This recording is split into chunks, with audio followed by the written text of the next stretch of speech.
नमस्कार, मैं हूं कीर्ति मिश्रा। आप देख रहे हैं पल्स। आज हम बात करेंगे उस रैली की जिसने एक बार फिर से उत्तर प्रदेश की राजनीति में हलचल मचा दी है।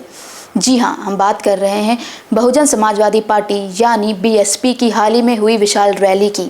हमें बसपा सुप्रीमो मायावती ने शक्ति प्रदर्शन करते हुए समाजवादी पार्टी और कांग्रेस पर जमकर निशाना साधा, वहीं योगी सरकार की तारीफ की। क्या है पूरा मामला, आइए समझते हैं इस रिपोर्ट से। लखनऊ में बसपा सुप्रीमो मायावती ने 9 साल बाद शक्ति प्रदर्शन किया है। इस रैली में लाखों की संख्या में प्रदेश भर से कार्यकर्ता पहुंचे थे।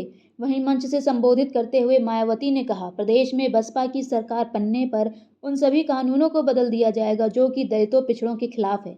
आगे उन्होंने कहा कि इस रैली ने यहां पर हुई पहले सभी रैलियों का रिकॉर्ड तोड़ दिया है। इससे लगता है कि 2027 में यूपी में एक बार फिर पूर्ण बहुमत से बसपा की सरकार बनेगी। आगे उन्होंने वादा किया कि वो कोई कसर नहीं छोड़ेंगी। जातिवादी दल संविधान को बदलने की कोशिश करते रहते हैं, लेकिन हम ऐसा नहीं करने देंगे, भले ही इसके लिए कितना भी संघर्ष क्यों न करना पड़े। समाजवादी पार्टी एक ऐसी पार्टी है जो बाबा साहेब के संविधान को सुरक्षित रख सकती है। बसपा समर्थकों को बूथ स्तर पर छोटी छोटी सभाएं कर बसपा के यूपी में 4 बार रहे शासनकाल की उपलब्धियों को बताना होगा। आगे मायावती ने कहा कि यूपी में बसपा अकेले ही चुनावी मैदान में उतरेगी, क्योंकि गठबंधन करने पर बसपा को वोट तो सहयोगी दलों को मिल जाता है, बसपा को उनका वोट नहीं मिलता है। बसपा ने यूपी में जब भी गठबंधन की सरकार बनाई है तो सरकार कार्यकाल पूरा नहीं कर पाई है, पहले ही गिर गई है। इसीलिए बसपा ने 2027 में भी अकेले चुनाव लड़ने का फैसला लिया है। 2007 में यूपी में पूर्ण बहुमत की बसपा की सरकार आने के बाद जातिवादी पार्टियों कांग्रेस, बसपा व सपा ने षड्यंत्र किया, बसपा को केंद्र की सत्ता तक नहीं पहुंचने दिया। रही सही कसर ईवीएम की मदद ली, जबकि बैलेट पेपर से चुनाव हो सकते थे। इन दलों ने अब दलित वोटों को बांटने के लिए बिकाऊ लोगों को खरीद कर बसपा को कमजोर करने की साजिश कर रखी है।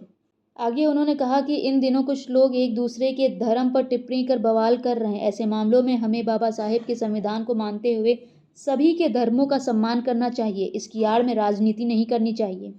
कांग्रेस ने देश में इमरजेंसी लगाकर बाबा साहेब के संविधान का अपमान किया था, कभी भी उनका सम्मान नहीं किया। अब कांग्रेस के लोग हाथ में संविधान की कॉपी लेकर नाटकबाजी कर रहे हैं। इसी तरह सपा की सरकार में दलितों पिछड़ों का उत्पीड़न हुआ है।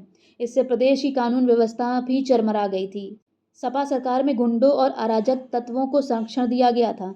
अभी मैंने सुना है कि अखिलेश यादव ने सत्ता में आने पर काशीराम का स्मारक बनाने की बात कही, लेकिन जब सत्ता में थे तो कभी ऐसा नहीं किया। ये लोग जब सत्ता में नहीं होते हैं तो इन्हें बसपा के नेता और दलित समाज के संतों की याद आती है, जब सत्ता में आते हैं तो कुछ नहीं याद रहता है।